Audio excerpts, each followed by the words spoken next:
इस पूरे संसार में जितने भी मनुष्य हैं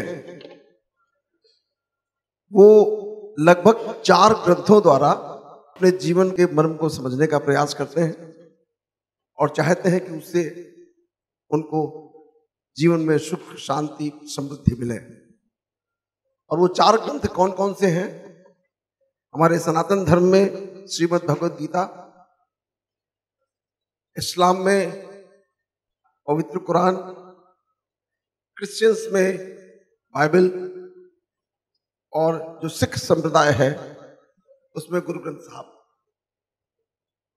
मैंने लगभग 4 ग्रंथों को समझने का प्रयास किया और समझने के बाद एक निर्णय निकला 4 ग्रंथों का कि हमको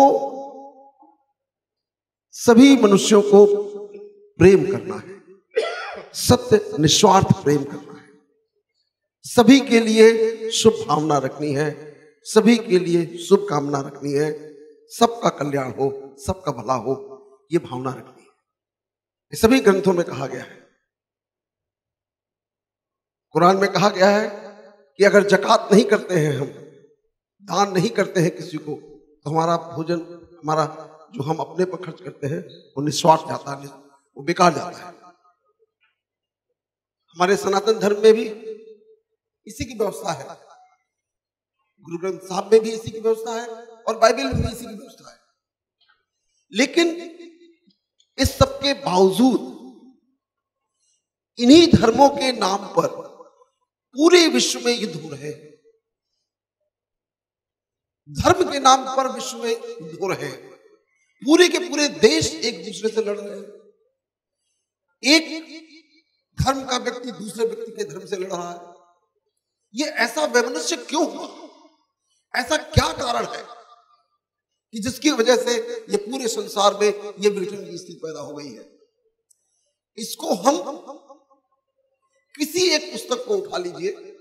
हम सनातन धर्म से आते हैं। श्रीमद् भगवद गीता सबसे अच्छी पुस्तक है जिससे ये सब ज्ञान मिलता है। इसको समझे और समझने के उपरांत इसको ग्रहण करें, आत्मसात करें, अपने जीवन में ले जाएं, तभी ये श्रीमद् भगवद गीता के पाठ का कोई उपयोग है। अन्यथा ये श्रीमद् भगवद गीता अगर हमें तोते को लौटा दे तो वो भी ऐसे ही रिपीट करेगा। तो क्या उसको वो ज्ञान प्राप्त हो गया? नहीं प्राप्त हो गया। हम सभी डॉक्टर हैं यहां और कुछ डॉक्टर बनने वाले हैं। हमको ये समझना होगा कि वास्तव में धर्म क्या है। आज की तारीख में पूरा संसार भ्रमित है। अगर धर्म सिखाता है कि हमको प्रेम करना है और पूरे संसार में यदि युद्ध हो रहा है, इसका मतलब धर्म नहीं समझ आया। इसका मतलब धर्म नहीं है। धर्म, ये जितने धर्म है जिनको हम धर्म कहते हैं, ये कोई भी धर्म नहीं है। ये सब संप्रदाय है। कुछ ग्रुप ऑफ पीपल हैं जो एक तरीके से रहना, खाना, पीना, शादी विवाह करना, अलग अलग तरीके से अलग अलग क्षेत्र में रहना, विश्व के तमाम अलग अलग भागों में, और वहां पर उन लोगों का, उसमें से जो सर्वश्रेष्ठ निकला, जो पैगंबर निकला, जो ज्ञानी निकला, उसने लोगों को बताया कि कैसे जियो, जीने की कला बताई। यही इस श्रीमद् भगवद गीता में भी बताया गया है कि कैसे हम जिए। एक श्लोक है 12वें अध्याय का 8वां श्लोक है, मयि एव मनाधत्सु मयि बुद्धिम निवेशय निवसिष्यसि मयि एव अत ऊर्ध्वं न संशयः। इस श्लोक का मैंने करीब 25-30 साल इसका पाठ किया होगा। मेरे प्रथम गुरु थे जिन्होंने मुझे ये श्लोक दिया कि आप इसका पाठ करेंगे, एक 12वें अध्याय का पूरा पाठ करेंगे और उसमें इसका संपुट लगाएंगे। इसको 2 बार आगे और पीछे दोनों बार इसको बोलेंगे। मैंने उनसे पूछा, बाल अवस्था की बात है, 7-8 वर्ष की बात है। मैंने उनसे पूछा कि इसका क्या मतलब है, तो उन्होंने कहा समय आने पर तुमको इसका अर्थ समझ में आ जाएगा और आपको आश्चर्य होगा उसका अर्थ समझने में मुझे 50 वर्ष लगे, और मुझे 50 वर्षों बाद वो अर्थ अंदर समाहित हो गया, मैं जीने लगा और आज भी जी रहा हूं। सभी धार्मिक पुस्तकों में कहा गया कि मनुष्य मात्र को प्रेम करो, सत्य निस्वार्थ प्रेम करो, उसके प्रति करुणा रखो, दया रखो, उसके प्रति शुभ भावना रखो, शुभ कामना करो, सबकी मदद करो। क्यों करें? ये सवाल बहुत महत्वपूर्ण है। क्यों करें? इससे मेरा क्या लाभ? मैं दूसरे की मदद क्यों करूं? इससे मेरा क्या लाभ? सच में मेरा ही लाभ है। उसका लाभ तो हो सकता है हो या ना हो, मेरा लाभ तो 100% है तय, उसी समय हो गया। और वो कैसे होता है? हमारे शरीर में, हम आज मोटी मोटी साइंस की बातें करेंगे, महीन बातें करेंगे, वो किसी और दिन बता देंगे। मोटी मोटी साइंस की बात यह है कि जब भी कोई विचार पैदा होता है, ये मन जो है, ये मन जिसको माइंड कहते हैं, ये इस ब्रह्मांड का सर्वश्रेष्ठ सॉफ्टवेयर है। It's the best software ever made anywhere, and it has been created by the God, supreme God, my father. जो मेरा परम पिता है, उसने उस सॉफ्टवेयर को क्रिएट किया है और उसी ने मुझको बनाया है। मैं उसकी क्रिएशन हूं और वो मेरा परम पिता है। और ये 800 करोड़ लोग जो इस पूरी धरती पे विद्यमान है, ये सब उसी की क्रिएशन है। उसने हमको बनाने में कोई कसर नहीं छोड़ी। जिस समय बनाया तो जितने गुण थे, ईश्वर के गुण थे, वो सारे गुण हमारे अंदर दिए। बस एक चीज एक्स्ट्रा भी दी उसने, जो उसने अपने पास नहीं रखी, और वो दिया शरीर। इस शरीर के द्वारा ही हम सब भावों को ग्रहण करते हैं, उन भावों का अर्थ ग्रहण करते हैं, उन भावों के द्वारा जीते हैं। तो जब हम ये भाव करते हैं जिनका वर्णन मैंने अभी किया, तो हमारे इस शरीर के अंदर होता क्या है? इस शरीर के अंदर होता है कि हमारा पैरासिम्पैथिक सिस्टम वो स्टिमुलेट होता है। जब हम प्रेम करते हैं, जब करुणा में होते हैं, दया में होते हैं, तो हमारा पैरासिम्पैथिक सिस्टम स्टिमुलेट होता है, सिंपैथिक सिस्टम इनहिबिट हो जाता है। हमारे जितने न्यूरोट्रांसमीटर्स हैं, जितने एक्साइटेटरी न्यूरोट्रांसमीटर्स हैं, वो पूरे ब्रेन से स्टिमुलेट होकर के ब्लड स्ट्रीम के माध्यम से पूरे शरीर के एक एक सेल में जाते हैं। और हार्मोन्स, जहां आत्मा का स्थान है, जहां पंडित जी अभी बता रहे थे कि आत्मा यहां होती है, जहां स्थान है हाइपोथैलेमस पिट्यूटरी के जंक्शन पे, रेटिकुलर फॉर्मेशन में, इस शरीर का पेस मेकर है।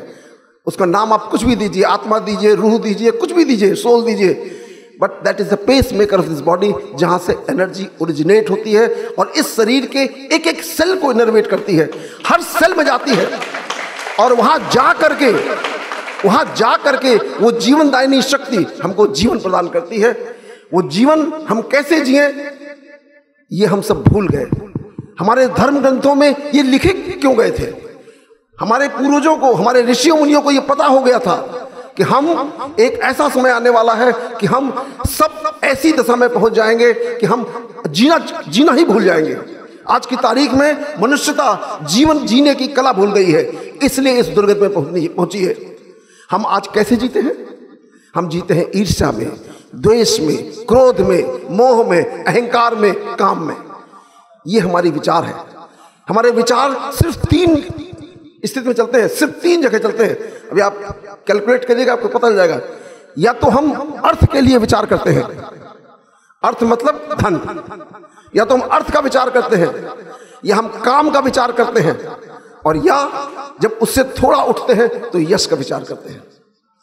पूरे दिन का जो थॉट प्रोसेस है वो सिर्फ इन 3 विचारों के आगे पीछे दौड़ता है। ईश्वर की तो याद ही नहीं आती।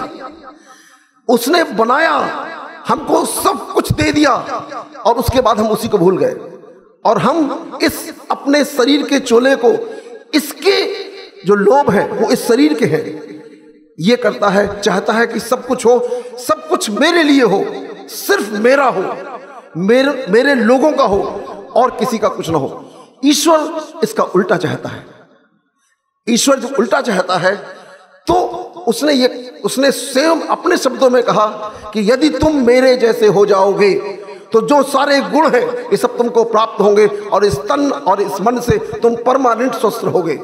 लेकिन तुमने इस शरीर के मोह में, इस शरीर के लालच में तुमने सब कुछ अपने लिए कर दिया है। सारी कामनाएं मेरे लिए, सब कुछ मुझको चाहिए, मिल जाती हैं तो अहंकार हो जाता है। हम जैसे राष्ट्रपति, प्रधानमंत्री और कुछ भी बन जाते हैं तो हम समझते हैं सब कुछ मैं हूं, मैं ही सब कुछ हूं। वो अहंकार है। वो अहंकार किसी गति को प्राप्त नहीं होता है। इसके अलावा जब नहीं प्राप्त होता है, जब हमारी कामनाएं पूरी नहीं होती हैं तो क्रोध होता है, द्वेष होता है, ईर्ष्या होती है। ये सारे विकार हमको इस शरीर ने दिए हैं। और ये शरीर कितने दिन का है? जब तक जिंदा है। और हम आप सब अजर अमर अविनाशी हैं। आपकी मृत्यु नहीं होने वाली है। आप इस शरीर के भाव में रह करके अपने आप को मृत्यु समझते हैं। इसलिए जीने की कला सीखनी होगी। और यदि आप जीने की कला जान जाएं तो आपको अपने आप सब कुछ आ जाएगा। वो ईश्वर मिल जाएगा, ईश्वर की ताकत मिल जाएगी। ईश्वर इस पूरे ब्रह्मांड का मालिक है। आप कभी सोच के तो देखिए कि ये पूरे ब्रह्मांड का मालिक है ईश्वर, मैं उसका राजकुमार, इतना कमजोर, ऐसा कैसे हो सकता है? इसको हमने इतना कमजोर किया है। एक बार उसके साथ वो कनेक्शन जुड़ जाए तो सच में मैं कहता हूं ये गारंटी है कि आपको सब कुछ प्राप्त हो सकता है जिसकी आपने कभी कल्पना की होगी। कैसे प्राप्त होता है ये भी मैं आपको बता दूं, और क्यों नहीं प्राप्त होता है वो भी आपको बता देता हूं। कारण कैसे काम करता है हमारा मस्तिष्क, ये सब कुछ इस हेडक्वार्टर है। ये इस शरीर में आफ्रेंट न्यूरॉन से सारे मैसेज जाते हैं, जो पांचों सेंसेशंस, सेंसरी हमारी इंद्रियां हैं, उनसे सेंसेशन जाते हैं, ब्रेन में एनालाइज होते हैं और एनालाइज होकर के इफरेंट न्यूरॉन के थ्रू ऑर्डर जाता है। मान लीजिए एक व्यक्ति गाली देता हुआ मेरे पास आ रहा है, वो व्यक्ति आया, दिखाई दिया, क्रोध में दिखाई दिया, हमारे आंखों से उसका मैसेज गया, उसके भाव बोल कान से गए, और जब तक वो पहुंचा तब तक उसको झापड़ मार दिया हमने। It has happened and it happens in fraction of second. How many fractions? एक सेकंड के 10,000वें हिस्से में। Try to understand how fast our brain works. एक न्यूरॉन एक बार एक सेकंड के 10,000वें हिस्से में एक एंड से दूसरे एंड तक मैसेज ट्रांसफर हो जाता है, और साइनेप्टिक जो स्पेस होता है वहां से क्रॉस होके दूसरे न्यूरॉन को एक्साइट करता है। एक न्यूरॉन एक बार में 10,000 न्यूरॉन को एक्साइट करता है, और वो 10,000 न्यूरॉन फिर 10,000 न्यूरॉन को एक्साइट करते हैं, और अल्टीमेटली मैसेज वो पूरे ब्रेन में फैल जाता है। फैलता क्या है? ईर्ष्या, द्वेष, क्रोध, मोह, अहंकार, काम, इसके विचार कहते हैं 24 घंटे। हम अभी आपसे वार्ता कर रहे हैं, आपको यह संदेश जा रहा है, आपके मन मस्तिष्क के अंदर जा रहा है, लेकिन जब वो परिस्थिति आएगी तो आप काम नहीं कर पाएंगे। अभी पंडित जी ने आपको इतनी ढेर सारी बातें बताई, उसमें से कुछ आपने ग्रहण भी की होंगी, लेकिन जब परिस्थिति आएगी तो नहीं काम करेगा। तो काम वही करेगा जो आपका रिफ्लेक्स नहीं करता है। क्यों करता है? इसलिए करता है कि हमारे माइंड में दो हिस्से हैं, एक कॉन्शियस माइंड है और एक सबकॉन्शियस माइंड है। तो जो कॉन्शियस माइंड है उसकी परसेंटेज बहुत कम है, वो 5 से 10% है, और सबकॉन्शियस माइंड जो है वो 90 से 95% है। और जो कुछ भी आप सुन रहे हैं ये सब कॉन्शियस माइंड से सुन रहे हैं। उस सबकॉन्शियस माइंड में जो स्मृतियां हैं, जो मेमोरीज हैं, वो मेमोरीज इस पूरे जीवन काल की हैं। वो मेमोरीज पिछले कई जन्मों की मेमोरीज में भरी हुई है, और सब और सर्व वही भरी है, पांचों विकारों की मेमोरीज भरी हुई है। ये इतना शक्तिशाली है, सब कॉन्शियस माइंड इतना शक्तिशाली है कि कॉन्शियस माइंड को बगल में धकेलता है, बाहर निकल के अपना काम कर जाता है। जब तक आप होश में आते हैं तब तक काम बिगाड़ चुके होते हैं। बाद में एहसास होता है ये क्यों हो गया, ये कैसे हो गया, मैं नहीं किया, मेरे द्वारा हुआ। तो इसको हमें करना क्या है? इस सबकॉन्शियस माइंड को ट्रेंड करना है कि वो मेरे कॉन्शियस माइंड और मेरी आत्मा के कंट्रोल में हो। श्रीमद् भगवद गीता शुरू से लेकर आखिर तक सिर्फ एक वक्तव्य है, और वो वक्तव्य है कि इस धर्म क्षेत्र कुरुक्षेत्र, ये मेरा शरीर है, इस शरीर में कौरवों और पांडवों का युद्ध चल रहा है। अर्जुन जो वहां का राजा होना चाहिए, उसको राजा विस्थापित कर दिया गया है। कौरवों की सेना ने पूरा उसके ऊपर आक्रमण कर रखा है, और अर्जुन रूपी आत्मा एग्जाइल में चली गई है, और वो उसके राज्य को पुनर्स्थापित करने के लिए ये गीता के इतने श्लोक लिखे गए हैं। ये 800 श्लोक इसीलिए लिखे गए हैं कि आपको इस धर्म क्षेत्र कर्म क्षेत्र जो मेरा ये है, इस शरीर में मेरा अधिकार नहीं है। ये शरीर मेरे मन द्वारा संचालित है, और मन वाचाल है। मन भागता है इधर, मन भागता है उधर, चारों तरफ मन भागता है, मेरे कंट्रोल में नहीं है। तो हमको क्या करना होगा? ये कैसे आएगा वापस? इसके लिए हमको प्रैक्टिस करनी होगी, और उस प्रैक्टिस के लिए इस मन को ट्रेन करना पड़ेगा। जो मन वाचाल है, मन की बड़ी स्थिति है। माइंड जो है ये 24 आवर्स काम करता है, रात में भी नहीं सोता है, लगातार जागता है, लगातार सोचता है। एक मनुष्य एक दिन में 70,000 थॉट्स सोचता है, नॉर्मल आदमी 70,000 थॉट्स पर डे। इमेजिन उस ब्रेन के अंदर क्या स्थिति होगी। क्लाउडिंग हो जाती है, कुछ सुनाई, कुछ दिखाई, कुछ समझ में नहीं आता है। पढ़ते हैं किताब, गायब हो जाती है। एग्जाम में बोल नहीं पाते हैं, एग्जाम में लिख नहीं पाते हैं। अब हमारे बच्चे हैं, मैं इनके लिए बताऊंगा कैसे होता है ये काम, कैसे आप जीवन में सफल हो, कैसे जीवन में सर्वश्रेष्ठ बने, कैसे ये ब्रह्मांड काम करता है। इसको समझने की आवश्यकता है। अगर आप समझ जाएंगे तो आपका जीवन बदल जाएगा। अगर नहीं समझे तो कभी नहीं बदलेंगे, आप वैसे ही रहेंगे। आपको एक घटना सुनाता हूं, उस घटना से आपको प्रेरणा मिल जाएगी कि कैसे काम करता है। दो लोगों की घटनाएं हैं, एक स्वामी विवेकानंद की है और एक स्वामी योगानंद की है। स्वामी विवेकानंद रामकृष्ण परमहंस के शिष्य थे, और उनके गुरु ने उनसे आदेश दिया। जो रामकृष्ण परमहंस थे उनको सिर्फ बंगाली आती थी, उनको हिंदी भी नहीं आती थी ठीक से, इंग्लिश भी नहीं आती थी, लेकिन तब तो ज्ञानी थे। वो ईश्वर से कनेक्टेड थे। जो व्यक्ति ईश्वर से कनेक्ट हो जाता है तो वो ऐसे ही होता है जैसे इलेक्ट्रिकल करंट के लिए आप प्लग में टॉप लगा दीजिए तो आपके बल्ब जल जाता है। आपके अंदर वो सारी ऊर्जा जो ईश्वरी ऊर्जा है वो आपके अंदर पूरी पूरी समाहित हो जाती है, और आप स्वयं ईश्वरमय हो जाते हैं। आप स्वयं ईश्वर में, क्योंकि वो मेरा पिता है, उसके जीन्स हमारे अंदर है, उसने हमको बनाया है अपना। और हो जाते ही हम त्रिकालदर्शी जब बन जाते हैं, वो तीसरा नेत्र खुल जाता है, हमको सब दिखाई देने लगता है, भूत वर्तमान भविष्य सब दिखाई देता है। ये पुस्तकें पढ़ने के लिए बनाई गई हैं। आपको ये दोनों इंफॉर्मेशन, दोनों इस धरती के सर्वश्रेष्ठ साइंटिस्ट थे।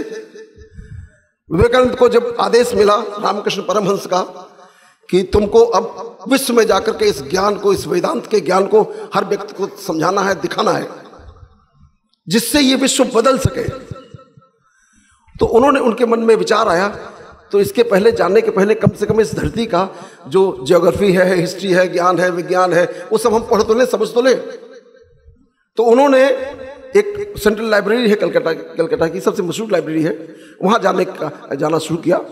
और वहाँ पर बहुत सारी पुस्तकें हैं, बहुत वृहद तरीके की पुस्तकें, तरह तरह की अवेलेबल हैं। और कलकत्ता का सबसे बड़ा संग्रहालय है वो। वहाँ वो जाते थे और 3 मोटी मोटी किताबें वो इशू कराते थे, और करा के वो वापस जाते थे और दूसरे दिन वापस कराते थे। ये कार्यक्रम करीब 1 हफ्ते चला। तो लाइब्रेरियन ने कहा, या तो ये व्यक्ति कुछ खिसका हुआ है या कुछ विलक्षण है। तो उसने पूछा, ये बताइए नरेंद्र जी कि आप रोज किताबें ले जाते हैं, इसका करते क्या है? और वापस भी कर देते हैं। तो क्या पढ़ते हैं और क्या करते हैं? क्या पढ़ लेते हैं? क्या अच्छा पूछो तुम। उनका खोलिए कोई पेज। उनका 233 नंबर पेज खोला उन्होंने। उसका जब पेज खोला तो उन्होंने इस तरफ से पढ़ करके और इस तरफ तक पूरा एज इट इज जैसा लिखा था उन्होंने पूरा पढ़ के सुना दिया। उनका दूसरा पेज कोई खोलिए, दूसरी किताब खोली, तीसरी किताब खोली, और पूरी किताब उनके मन मस्तिष्क में पूरी फीड थी। पूरी फीट थी किताब। उसने प्रणाम किया कि विलक्षण प्रतिभा का धनी व्यक्ति है, ये ऐसे लोग कम पैदा होते हैं।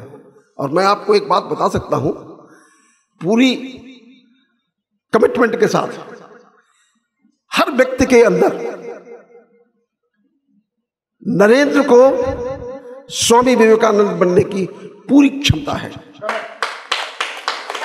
कोई भी व्यक्ति, उसके लिए दृढ़ निश्चय उसको करना होगा कि मुझको विवेकानंद बनना है, तो कैसे, उस तरीके को समझना होगा और उस तरीके से वो विवेकानंद बन सकता है। क्यों हमको याद नहीं होता है, क्यों उनको याद होता है, इन दोनों को समझना होगा।